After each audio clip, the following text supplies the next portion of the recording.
Arabs' racism towards black people in Islam. So she's going to have her father come on and break down the history of Arabs, Islam, and racism. Because we all know black Muslims are not treated the same as the Arab Muslims. The Arab Muslims tell their daughters, no black man, no black man. But you're all supposed to be Muslims. So thank you to everyone who's engaged on my post about the enslaved fasting during the month of Ramadan. I knew that that part of Black American history was something that not a lot of people know, but I didn't realize just how much people did not know. And I knew that taking pride in my faith as a Black person and as a Muslim, that comments like these were coming. I knew that that post celebrating my ancestral hold onto the faith of Islam that I still practice to this day was going to cause people to talk about something that has nothing to do with what it is that I was talking about.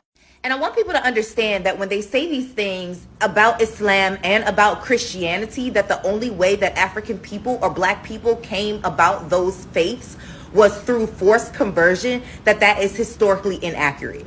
And so because y'all love my dad and I'm trying to get him over here on TikTok, I'm going to have him break it down for you. Okay, let's give it a try. 3 minutes. There, for the record, there are three kinds of Arabs. There's one, the original Arab. They were commonly what you would call black. They are the descendants of Noah, the descendants of Ham, the descendants of Cush. They're called Cushites. They lived in the southern area of the peninsula, connected to them, and the kingdom of Cush, which extended in through, was commonly known today as Ethiopia. So you had the southern part of the Arabian Peninsula and Ethiopia, where the Cushites reigned. They were the original Arabs. Secondly, there's the people who married into that particular grouping, that particular tribe, etc. They then become Arabs. Third, last but not least, or probably least, are what is now your modern Arab, your modern, what I would refer to as Euro-Arab.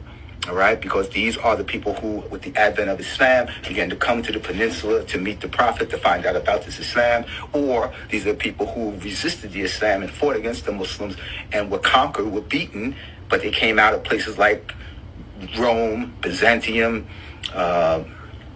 Persia, Turkey, things like that. So they were eventually subdued. Now, keep in mind the places I'm talking about, because I haven't mentioned Africa yet. But I will, because the Muslims go into Africa.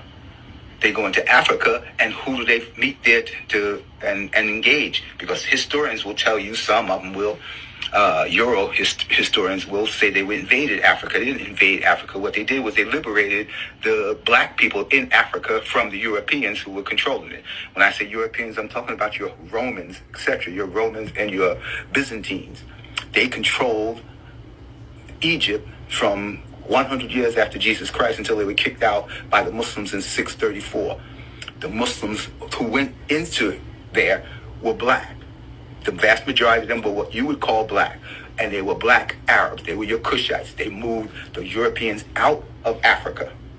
All right?